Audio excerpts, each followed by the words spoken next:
Hello out there in YouTube land. It's your old buddy Lee. Just a quick update on that ongoing story of the outcast, offended outcast. See, I've almost forgotten what it's called. There's no action going on. Nothing from Ray or Jeb. My own curiosity got me, and a couple people in the comments asked me if I knew anything recent that had happened, and I have to say no. I went to the young couples page, their channel, YouTube channel, and they had put up a 7-minute video. They're sitting in the car talking about the storms that are covering the area and that there. Ellie did go in and have her wisdom teeth pulled out, so in case any of you were worried about that, it looks like she's doing just fine. It was just a short kind of, must have been off the cuff. Anyway, in my last video I told you about my story, The Faraway Guest House, and I told you a little bit about my book, A Seance for Lana, and that you could see and read a small sample on Amazon booksellers.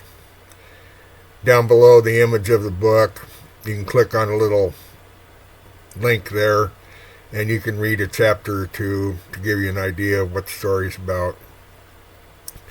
What I've really been working on mostly for the last year is a book called The Weightman House Seance. And I've gotten 3 volumes of it finished so far. I've got 3 separate books, Volume 1, Volume 2, Volume 3. And it follows the story of Larry Olson, a retired military soldier. He lives in the Northwest on the Olympic Peninsula. He's a single guy. He happens to collect vintage books, and he's just kind of enjoying the retired life. Lives by himself in a 3-bedroom rambler out on some acreage. It's kind of an ideal little place for him. He goes into a little town nearby. It's about a half-hour drive away, called Port Williams, Washington. Port Williams, Washington has a ferry that goes to Seattle. Port Williams is very much like a real town that happens to be here in western Washington called Port Townsend. And it's of similar size, 20,000 people, something like that. In Port Williams, there's a bookshop called the Magic Carpet Ride Bookshop, and it's run by a guy named Gideon Jarbo, who happens to be not only a book dealer, but he's kind of a kooky, eccentric guy. And he's also one of the characters in the story. Well, Larry's just living his life like we all do. And one day on the way home, he sees a garage sale sign. So he thinks, what the heck, I'd go down and take a look. Not expecting to find anything, but just as long as he's going by, he thought he'd take a quick peek. He goes to the sale and he's looking around, and just about when he's ready to go, give up and go, he spots an old book sitting on a table. And he goes over and he picks it up, and he sees that the book is titled McConnell's Odd Science Curiosities. And he happens to be familiar with it because it's kind of an obscure book that was printed in the 1880s. And so he picks it up and looks at it, and he notices that it's in pretty good condition. And then he looks up and he sees a young woman that's running the garage sale, and he asks her how much she wants for it. She says she's kind of wishy-washy, and I guess she doesn't really know exactly what it's worth. So Larry offers her $20 for it. She takes it. Larry doesn't realize it at the time, but the young woman's name is Carla Richards, and she's going to play a big part in Larry's life in the future. He just doesn't know it yet. So Larry gets his prize, this fantastic book. He's just happy as can be, can hardly wait to get home and look at it. He gets home, and he puts his stuff away in that, and he sits down at the table and looks at the book, and he notices that there's a little slip of paper inside. And it says, this book will answer all questions in 4 hours' time if you just submit the question to the book. And Larry thinks that's kind of interesting, curious. And he puts it away and has other things to do. He got some wood outside he wants to cut and stack. Later on, he comes back in, he looks at the book again, and he thinks about the note. And he found it was kind of interesting, and then sets it aside again, forgets about it. The next day, he's looking for his car keys, and he can't find them. He looks everywhere, he can't find his car keys. And he thinks about the note and how it said it could answer any question if you submitted the question to the book.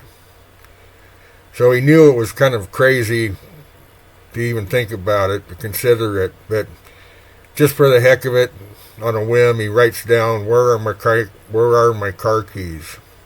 And he folds up the piece of paper and puts it in the book. Closes the book and sets it aside. 4 hours later, he comes back and he opens the book. And he takes the note out, and he sees that the note that he had left inside the book is gone.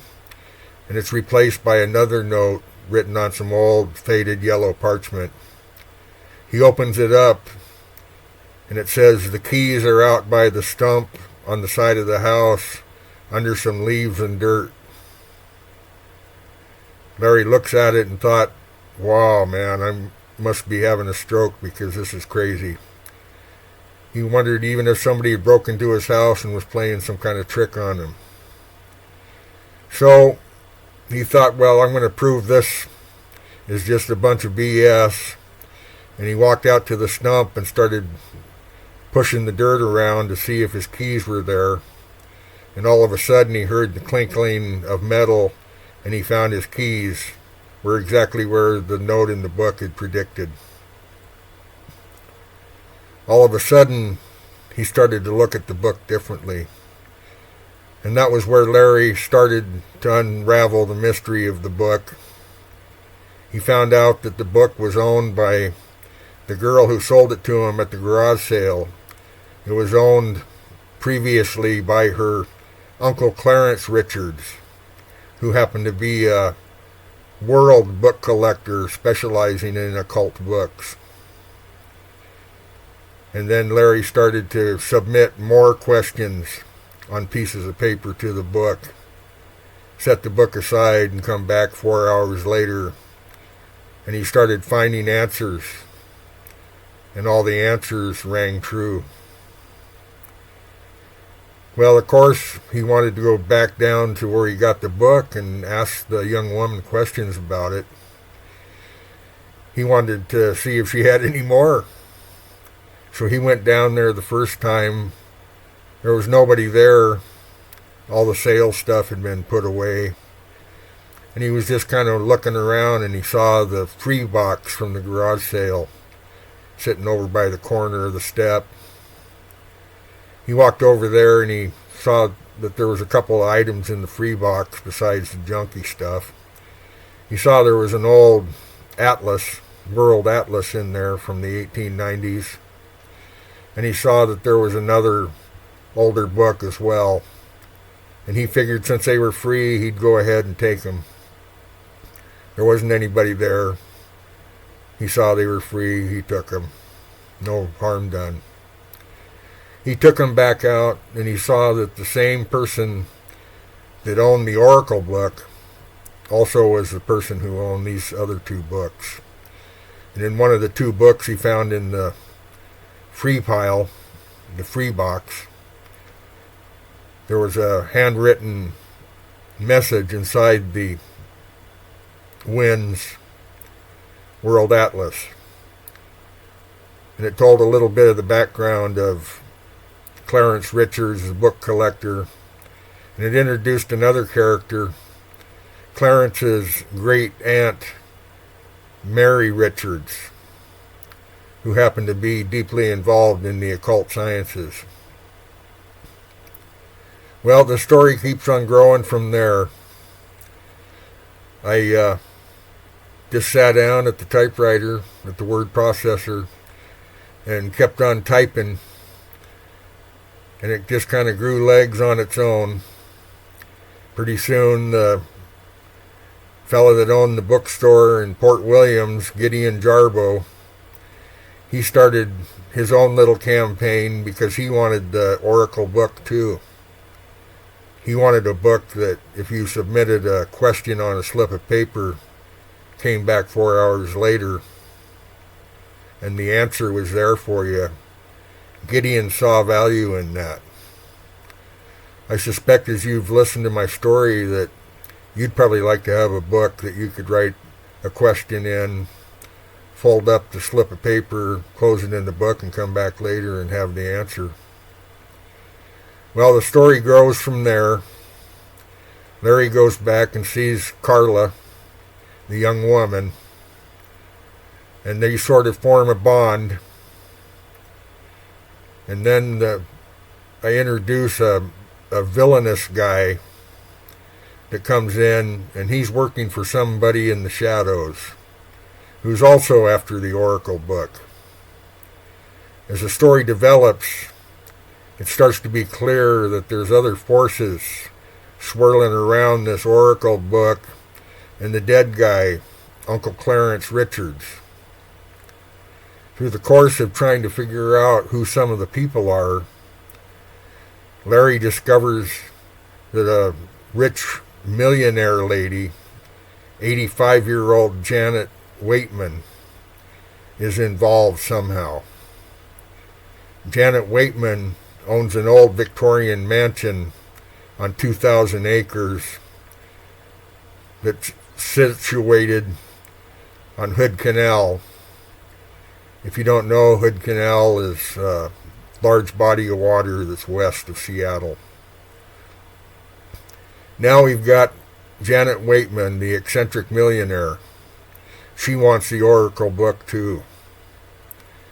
She holds seances at her Victorian mansion, and there's a whole parade of strange people, mediums, tarot card readers, occult book collectors, all kinds of odd people that are introduced as the story starts to expand.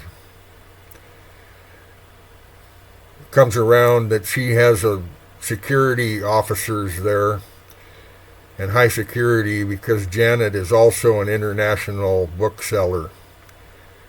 She has an enormous library there in her Victorian mansion, and she sells occult and supernatural books worldwide.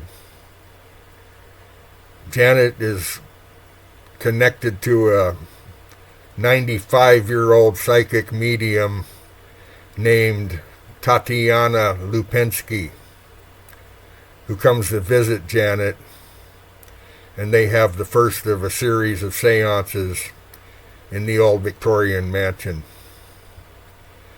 Through the course of the story, I described the old mansion, all its rooms, its exterior features, the fact that just a short walk from the house is Toando Stone.